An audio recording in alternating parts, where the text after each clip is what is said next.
Hi everyone, in front of me I've got a ZTE Axon 30 and let me share with you how to reset camera settings on this device. So first of all, let's open the camera up and I hope that you can see those green lines. I've applied them before I've started the recording in order to show you the visual evidence, let's say, that the reset option will work. So after the whole operation, those green lines should disappear. And basically all we have to do in order to reset the camera settings to their defaults is to simply tap on this three bars icon in the right upper corner and tap on More Settings. Now let's scroll down to the very bottom and tap on Restore Defaults and simply tap on OK.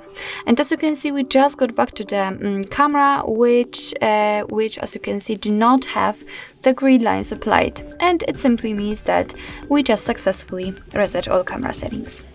So actually that's all. This is how to reset camera preferences in your ZTE Axon 30.